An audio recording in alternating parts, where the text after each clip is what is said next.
안녕하세요. 12월 12일입니다. 목요일이고요. 오늘 또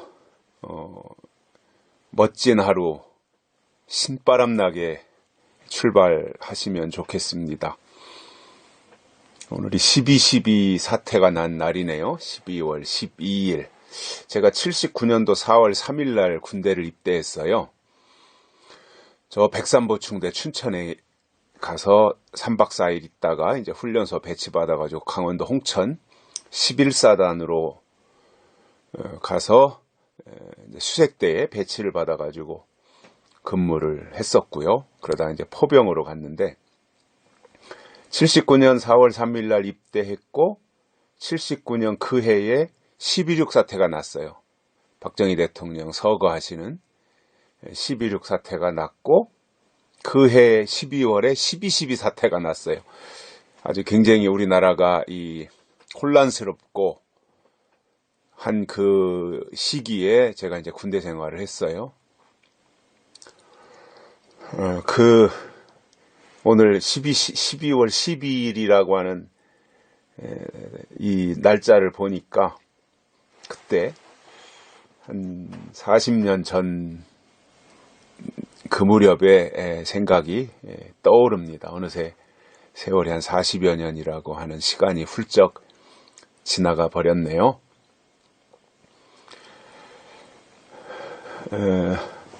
과거에 우리 조상들은 어떻게든지 대한민국을 지키려고 했고 또 잘 사는 나라를 만들려고 했고 이렇게 몸부림친 흔적들이 구석구석에 많이 있죠. 이승만 대통령 이후로 박정희 대통령이 또 그러한 역할들을 너무나 잘 해주셨고 그러다 이것이 이제 근자에 들어서면서 이제 이 우리나라의 그 체계라 그래야 되나요? 그런 것들이 무너지기 시작하더라고요.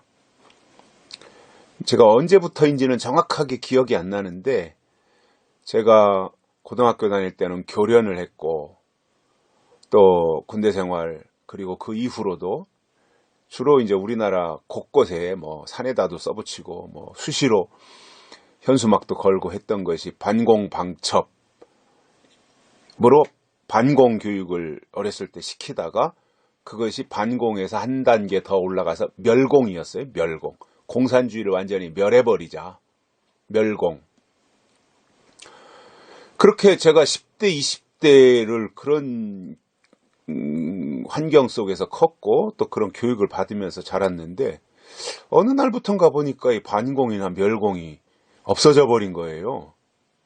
무심코 살다 보니까 몰랐는데 이제 나라가 이렇게 어려워지고 주사파들이 창궐하고 이런 상황에서 가만히 보니까 아하, 우리나라가 어느 순간에 반공, 멸공 이러한 교육이 완전히 없어졌구나. 그 여파가 지금 나타나는 것이구나. 그러니까 반공, 멸공이 없어지다 보니까 거기에 다 전교조 교사들이 북한을 찬양하는 교육을 시키고 미국을 나쁜 나라라고 교육을 시키고 그러면서 이러한 우리나라의 안보나 일단 이념이나 이런 것들이 다 붕괴된 것이구나 이런 생각이 들더라고요. 우리나라는 어쩔 수 없이 이 세상에서 최고로 사악한 집단인 김정은이 북한 저 집단을 머리 위에 이고 살고 있기 때문에 저 김정은 정권이 완전히 무너지고 붕괴될 때까지는 어쩔 수 없이 우리나라는 멸공 교육을 해야 돼요. 그런데 야금야금 내주면서 과거에 뭐 대통령들이나 제가 볼 땐 김영삼 대통령 때부터 이게 무너지기 시작한 것 같은데 조금씩 야금야금 내주면서 지금 와서 이렇게 몇십 년 이렇게 지나고 보니까 70% 80% 이렇게 내준 거예요. 다. 안방을 내준 거죠. 앞마당을 다 내준 거죠. 좌파들한테. 그러니까 그동안에는 그냥 이제 몰랐는데 이번에 문재인이 들어서서 완전히 그 북한 위주의 정치를 이끌고 가고 있는 상황에서 이제 정신 차리고 보니까 아하, 우리나라가 그동안 꼭 해야 될 것을 안 했구나. 그리고 이렇게 신경을 쓰지 않는 사이에 저놈들은 이념 교육을 시켰고 주사파 교육을 시켰고 그러면서 우리나라의 어떠한 헌법을 무너뜨리는 이 단계까지 온 것이구나. 야금야금 작전으로 오면서 우리도 모르는 사이에 가장 중요한 부분들을 다 빼앗긴 겁니다. 이제라도 이제 정신을 국민들이 좀 차리고 더 이상 앞마당을 내줄 순 없잖아요. 이제부터 되찾아와야 되고 그래서 완전히 우리 대한민국 땅에서 저 주사파, 종북 주사파죠. 종북 주사파. 김일성 주체 사상, 저건 완전히 신앙인 겁니다. 저 사람들을 완전히 다 쫓아내고 다시금 건국한다고 하는 마음으로 우리 대한민국이 성경 위에 또 욕단족속답게 그렇게 새로 세워지는 계기가 됐으면 좋겠다. 그래서 이 대한민국에 이 스며들어 온 주사파들의 실체를 고스란히 보여준 것이 문재인이고 조국이고 이 현재의 이 주사파 대한민국에 살고 있는 이 주사파 사람들의 실체, 실상을 다 봤으니까 이번 계기를 통해서 완전히 다 국민들이 깨어나고 그리고 신앙적으로 돌아가고 성경으로 돌아가고 말씀으로 돌아가는 그러한 디딤돌이 됐으면 그동안에 잃어버린 것이 참 많지만 그래도 소중한 것을 회복한다면 대가를 지불한 거다 생각하고 감사함으로 받아들일 수 있게 되지 않겠는가. 그래서 빨리 이러한 그 종북 주사파를 무너뜨려야 되는데 이 대통령이라고 하는 자리가 막강한 자리잖아요. 권한이 너무 많다 보니까 뭐 한국당 108명인가 국회의원 있어도 뭐 옴짝달싹 못하잖아요. 예산안 이 날치기로 통과해도 그것도 막아내지도 못하고 앞으로 남아있는 뭐 패스트트랙 공수처 이것도 뭐 이렇게 막아낼지 참 의문이에요. 그거 무너지면 그것까지 통과되면 대한민국은 완전히 무너지는 건데 참 잘 해주기를 바라는데 걱정이 되기도 합니다. 잘해줬으면 좋겠어요. 대한민국을 위해서도 그렇고 또 하나님이 하실 남은 일들이 있잖아요. 그러한 일들을 이루어 드리기 위해서 더 이상 우리 대한민국의 이 모습이 무너지면 안 된다라고 하는 생각을 가지게 됩니다. 오늘 말씀은 요한계시록 1장 3절입니다. 이 예언의 말씀을 읽는 자와 듣는 자들과 그 가운데 기록한 것을 지키는 자들이 복이 있나니 때가 가까움이라. 아멘. 자, 요한이 밤모섬에서 하나님께 받아 기록한 것이 요한계시록입니다. 그럼 요한이 이것을 왜 받았느냐? 반드시 속히 될 일을 그 종들에게 보이시려고, 마지막 때 종들에게 요한계시록을 보이시려고 하나님이 천사를 요한에게 보내어서 지시하신 것이고, 그리고 요한은 그것을 다 증거했다. 그러면서 3절에서 이 예언의 말씀을 이렇게 시작합니다. 그러니까 요한계시록은 예언의 말씀이다 그 말입니다. 그래서 구약에서는 선지서 16권의 선지서, 대선지서 4권, 소선지서 12권 해서 16권이 선지서가 예언서잖아요. 그래서 선지서가 예언서였어요. 구약에서는. 그러니까 신약에 와서는 편지서가 예언서가 되죠. 편지서가. 그러다가 마지막 때가 되면, 예수님이 다시 오실 때가 되면 요한계시록이 예언서예요. 예언으로 봐야 돼요. 예언으로. 그래서 요한이 이제 계시록을 시작하면서 이 예언의 말씀을 이라는 것으로 계시록이 어떤 책인가에 대해서 정의를 내려주는 겁니다. 요한계시록은 예언의 말씀이다, 이 말이에요. 그리고 이 예언의 말씀으로 이제 이 계시록을 깨달았으면, 그리고 예언의 말씀으로 계시록을 받아들이면 그 다음에 해야 될 일이 뭐냐? 읽어야 되고 들어야 되고 지켜야 된다, 그겁니다. 즉 요한계시록을 읽어야 되고 요한계시록을 들어야 되고 요한계시록을 지켜야 되고, 그러니까 요한계시록에다가 비중을 두고 읽고 듣고 지키는 신앙생활을 해야 된다라는 겁니다. 요한계시록을 읽어야 되고 요한계시록을 들어야 되고 요한계시록을 지켜야 돼요. 지킨다는 말은 믿는다는 거예요. 그런데 문제가 있습니다. 요한계시록은 상징으로 되어 있고 비유로 되어 있고 예언으로 되어 있다 보니까 알 길이 없는 거예요. 도대체가 읽어도 무슨 말인지 몰라요. 사람이 책을 읽을 때는 물론 처음에는 이제 딱딱한 책들도 있잖아요. 읽기에 아주 어려운 책, 그런 것들도 있잖아요. 철학책 같은 거. 역사책 같은 건 그래도 좀 쉽게 읽는데 철학책 같은 거는 아주 그 차원이 높아가지고 무슨 정신세계 분석이라든가 이런 것들이 읽으려면은 참 어렵거든요.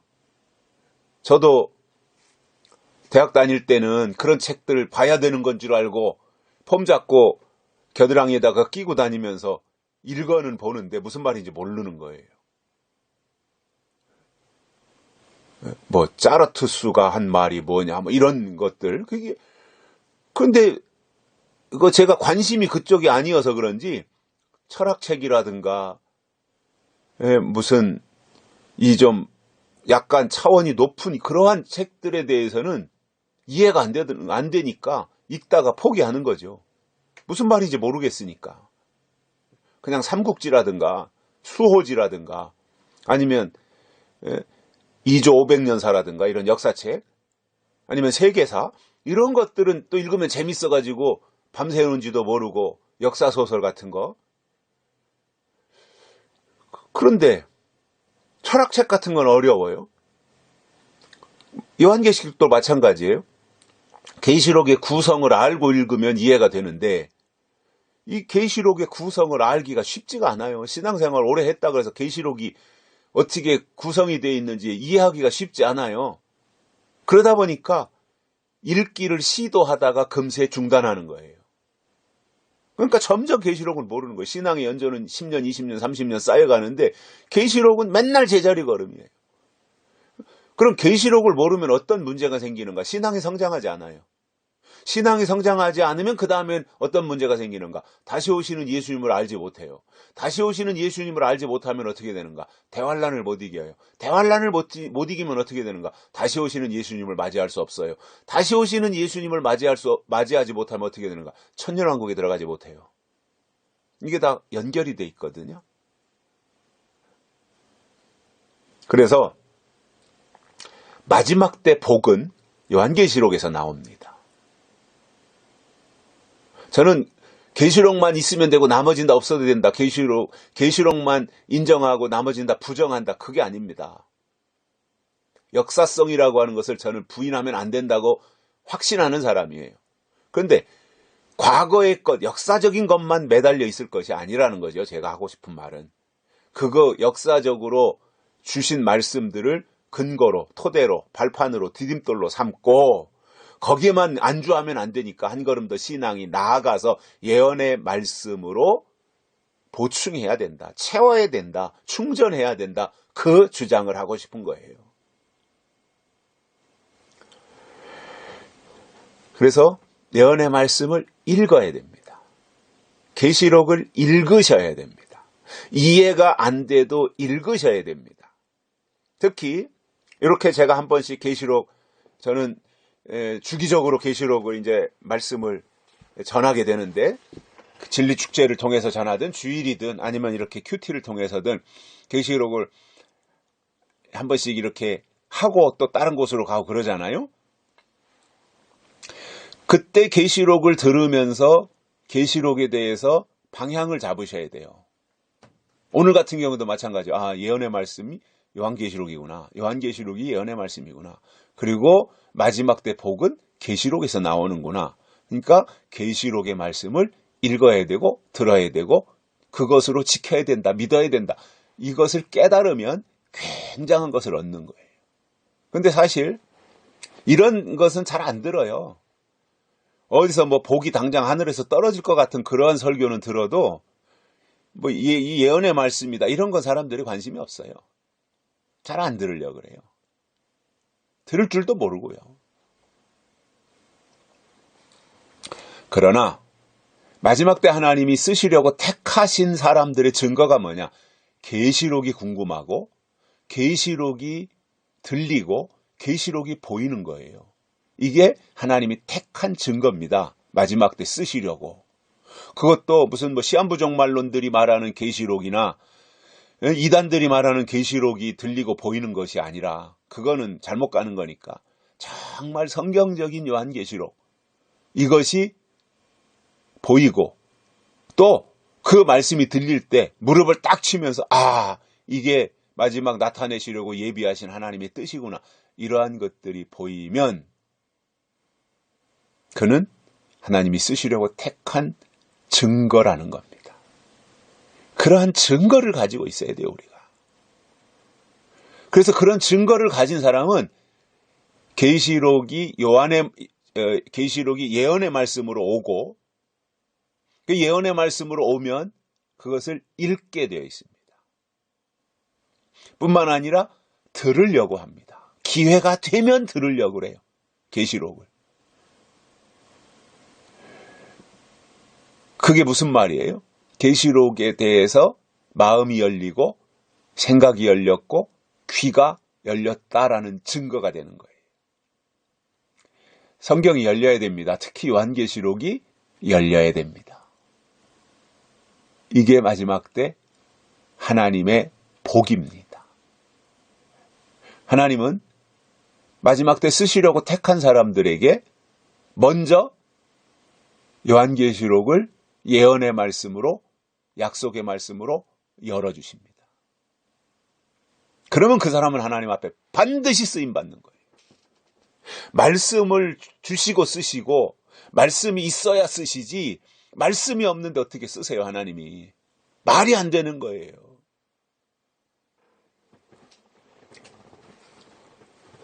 그래서 읽어야 되고 또 읽는 것으로 전부 다가 아니라 들어야 됩니다.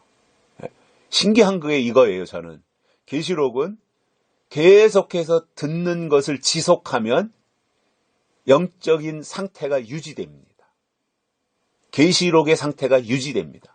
그런데 계속 듣다가 한 6개월, 1년 이렇게 계시록을 중단하잖아요. 안 듣잖아요. 그러면 다시 추락합니다, 신앙이. 밑바닥으로 내려갑니다. 그래서 내 신앙의 높이를 결정하는 것이 어디에 달렸다는 거예요? 요한계시록에 달린 거예요. 요한계시록을 꾸준히 읽고 들으면 내 신앙은 높이를 계속 유지하고 있는 거예요. 그런데 한 6개월에서 1년 정도 계시록을 완전히 담쌓고 안 들었다. 그러면 그 신앙은 100%저 밑바닥으로 추락한 겁니다. 나는 기도를 많이 하는데, 난 금식도 많이 하는데, 나는 뭐 새벽 기도도 안 빠지고 하는데, 그거는 묵은 법으로 하는 거예요. 하나님의 새 법으로 들어가야지요. 그게 우선이죠. 새 법으로 들어가고 나서 그리고 그러한 것들을 감당한다면 신앙의 성장에 큰 유익이 되지만 계시록을 모르고 다른 거 아무리 열심히 해도 예수님 초림하셨을 때 초림하신 예수님을 모르고 열심히 했던 사람들이 바리새인들이고 유대인들이고 서기관들이고 그런 사람들이었잖아요. 그 사람들이 예수 알았나요? 몰랐잖아요. 마찬가지예요. 지금도 다시 오시는 예수님을 요한계시록이 말씀하고 있으니 요한계시록의 신앙으로 들어가는 게 우선이지, 그냥 은혜 시대에 뭐 열심 내고 기도하고 철야하고 헌금하고 어디 가서 봉사활동하고 이게 우선이 아니라는 거예요. 그거는 구원받은 자들이 하나님과의 우선순위가 정립되고 나서 그러한 것들을 감당하는 것이지, 그러한 것들이 예언의 말씀보다 우선이 아니라는 얘기입니다. 신앙은 우선순위가 있잖아요. 먼저 할 일이 있고 나중 할 일이 있는 거잖아요. 예언의 말씀, 약속의 말씀, 요한계시록의 말씀을 읽고 듣고 지키는 것이 우선이라는 거예요. 그리고 나머지를 감당하는 거예요.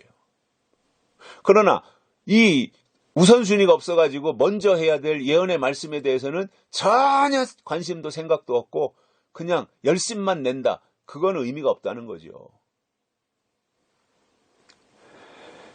읽고 듣고 그 가운데 기록한 것을 지키는 자들에게 하나님이 복을 주신다는 겁니다. 이 복이 마지막 때 하나님이 주시는 최고의 복이고, 이 복은 그동안에 있었던 어떤 복과도 비교할 수 없는 놀라운 복인 겁니다. 그것이 계시록에 다 담겨져 있어요. 어떤 복인가. 그래서 제가 쓴 그 책도 있잖아요. 요한계시록에 나오는 7복.